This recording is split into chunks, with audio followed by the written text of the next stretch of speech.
What is up, YouTube? This is Cody in the Real Sports Talk, bringing you the post-race video for Goody's Fast Relief 500 at Martinsville. And it was a decent race, I'd say. A lot of the action came at the end, as we were expecting. Racing really heated up at the end, especially toward the front. Race started off with Kasey Kahne on the pole. He wasn't able to lead the first lap. And that's his second pole of the season, and he still hasn't led a lap. So that's kind of disappointing for him. But anyway, Kevin Harvick, he jumped out, and then he kind of dropped like a rock throughout the race then as we went forward. I think he didn't have as good of a finish as anyone was hoping. I don't even think he finished on the lead lap in this race. But nonetheless, he did remain in the top 5 in points and is still within 12 of leader Greg Biffle in those point standings. And Jeff Gordon led a large portion of the race, over 300 of the 500 laps. So that was a big jump for Jeff Gordon. He had another good day, and he didn't necessarily get the finish he was hoping for, but it was a solid finish.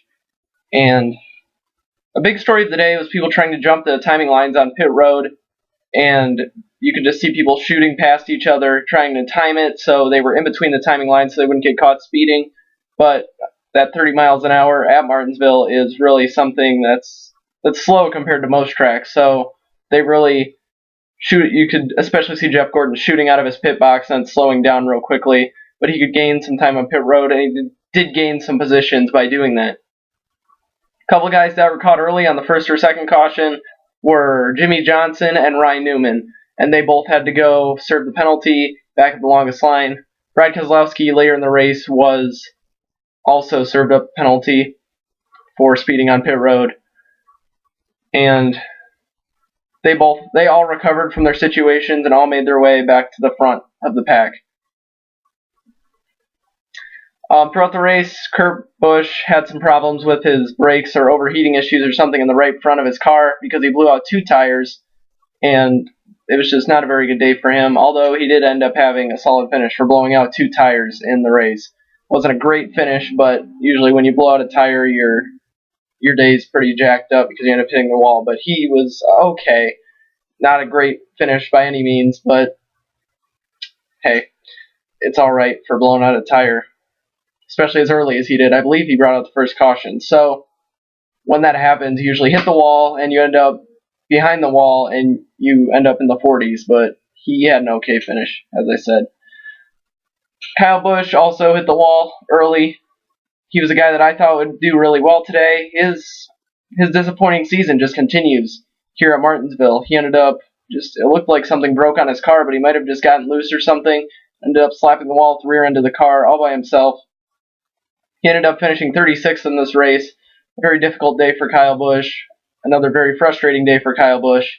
And another guy that his season woes remain is Kasey Kahne. And he's a guy that he ran up front, ran well, then just had issues with the car. He started blowing up. I think it was around the halfway point, and he just, as I said, blew up. He went behind the wall, he got back on the track, and then he had more issues. So it was a bad day for Kasey Kahne. Again, speed was in the car, as we could see from his qualifying run, ended up on the pole, but just couldn't pull it together and keep it together for a full race. And that was just, he was battling loose early, but he did run very well, and he could have been one of the guys for the finish that would really give the people up front a run for their money. The Hendrick cars were dominant today. Jeff Gordon and Jimmie Johnson at the end were deking it out, and it was the class of the field was Rick Hendrick's cars today. They were 1, 2, 3. Gordon, Johnson, Dale Earnhardt Jr. when the final caution came out, but they obviously didn't finish that way, as Ryan Newman took the victory. And it was a lot of bumping people and moving people out of the way today, as I said in the pre-race video. Just a lot of, you could see the freight training going on. Once someone got in the bottom lane and someone was stuck up high, cars just kept on following through in the bottom lane, and then the guy on the high side either got a break in traffic or someone let him in, and he had a friend there that let him in. So it was really a story of keeping the groove, being able to stay on the groove, and being fast in the groove today. So that preferable lower line was really the one that you had to have to get the job done. And that's how Jeff Gordon did it. As they were approaching the final laps of the race to get by Jimmy Johnson. Roughed him up a little bit, but hey, that's Martinsville racing. Johnson was a little better off the corner than Gordon, and Gordon was better in, so he had to do something like that to take the lead. And then when these two guys were just really racing and putting on a show for the fans, Jeff Gordon and Jimmy Johnson, Gordon fell back, and then he lured Johnson back in, and then he ended up putting the pass on him. He was over a second behind Johnson at one point, and they were just battling through the lap traffic, and it was a great show to see on those last 50, 100 laps or so, as Jimmy Johnson made his way back from that speeding penalty, and they were the class of the field today, as I said. And then what happened was David Rudiman, who's driving the 10 car, he's trying to keep it in the top 10 in the top 35 in points for Danica Patrick when she goes to Darlington here and races in the Sprint Cup Series. He stayed out on the track, tried to limp it around as it had a problem, and it just shut off on him. And he ended up stopping on the front straightaway, and that brought out the yellow flag. And then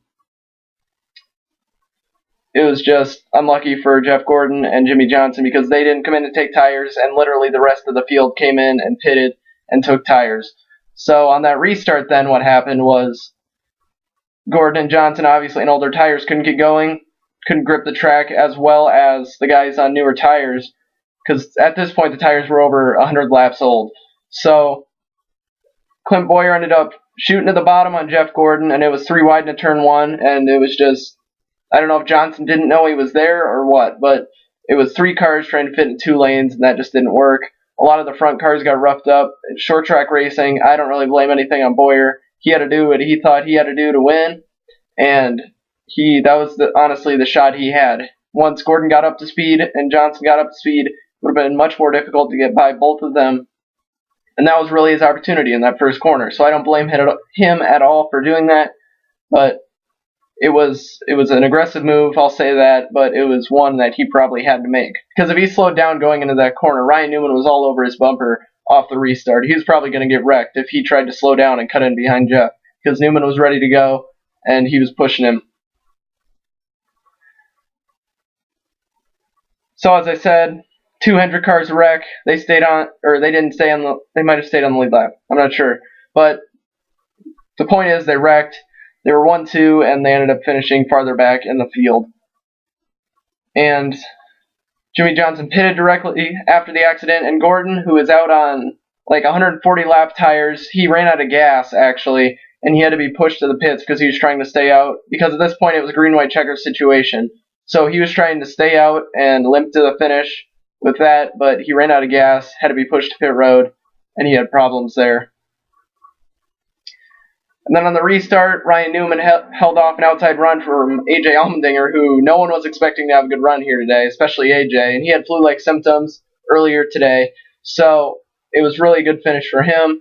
And for Stewart Haas, that's their second straight win at the track, as Tony Stewart won last year in the chase after coming back from adversity, much like Ryan Newman did. I believe he was a lap down in that race, and Ryan Newman came back from that speeding penalty.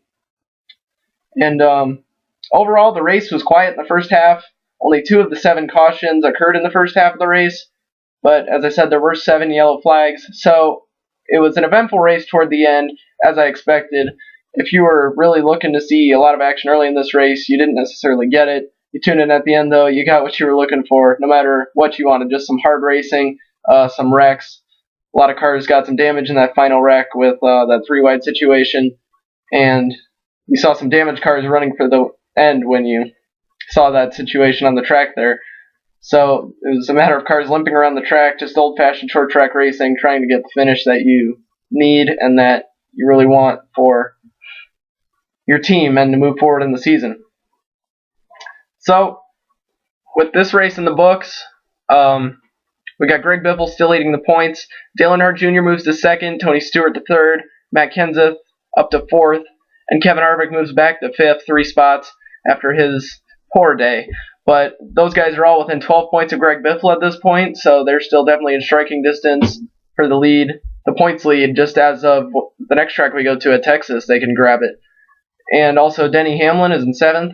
He ran strong a lot of the day in the top 5, but he seemed to fall off as we got later in the race.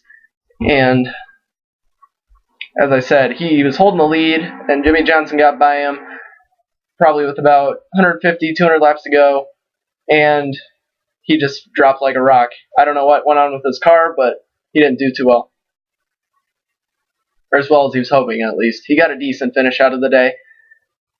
Ryan Newman ends up in 8th after his win, and this is, if he can stay in the top 20, this possibly could lock him into the chase here as we move forward to that. So it's a good day for Ryan Newman and Stewart Haas Racing. Clint Boyer for Michael Waltrip Racing is now in the 9th position in the point standings. Jimmy Johnson drops back to 10th. Carl Edwards to 11th, last year's runner-up. Brad Keselowski, who came back from that pit road speeding penalty, is now in 12th in the points, 4 spots up. Kyle Busch, after his woes, drops 2 spots in the point standings, and that's just adding on to the frustrating season for him. But he's still in 16th. So the light of the situation here with Kyle Busch is that he hasn't been running too well, but it could be worse still. He's been running well enough to stay in striking distance, and if he can get a win out of this season, maybe 2 wins, he's going to lock himself into the chase, because he's definitely not going to fall out of that top 20, I don't think. He's too skilled of a driver for that. Unless he gets complete equipment failure, that's not going to be an issue. And even with his poor finish today, well, not poor, but something he wasn't really looking for, especially with the car he had. He said earlier in the week that it was the best car he had at Martinsville ever, and that's coming from a guy who has won multiple times, and I believe he has the 4th most laps led at Martinsville of all time. So that coming from Jeff Gordon, he's in 21st in the point standings right now, 4 spots up from last week, and his teammate Casey Kane, his woes obviously continue this week, and it's just got to be disappointing for him. But he's got to move forward, and I think he's going to win a race at some point this season, so he's definitely going to have a shot at the chase. He's just got to start getting some consistency, because the speed is definitely in the cars, and he's just got to get it down and live up to his potential there at Hendrick Motorsports. Whether that's just calming down, or he needs to talk to some people to get his mind straight, or within the team too. Because I think Casey's done a good job the last couple weeks of not overdriving the car. And that's something that was really an issue in the first couple races after coming over from Red Bull Racing. Was it something mental? Like, was he nervous? Did he feel pressured to do it? I think he's got that aspect down. He's just, not necessarily even him, the crew's got to get the equipment right in that race car for him to be able to succeed in that race team. So it's just something that we got to look forward to, because I believe he is going to do some good things this season. I mean, I believe in my first video of the season, I said that he was going to be a guy to look out for as we move deeper into the season, almost like a Tony Stewart was last year. Just getting accustomed to the new team and everything. He's going to be a guy to definitely watch out for as we move toward the chase and see if he can make up some good ground as we move toward that point. But he's got to definitely make some progress, as Tony Stewart did.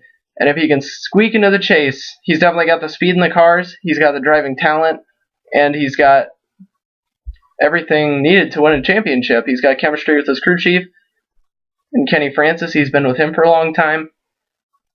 So that's definitely going to be something we need to look out for moving forward in the season. Now, next week, there is no NASCAR because of the holiday, but I'll see you guys next week, or not next week, the week after next week, as we move forward to Texas. So that should be an interesting race. A lot different than Martinsville. Very fast speeds, high speeds, and if you like that kind of racing, you should be excited.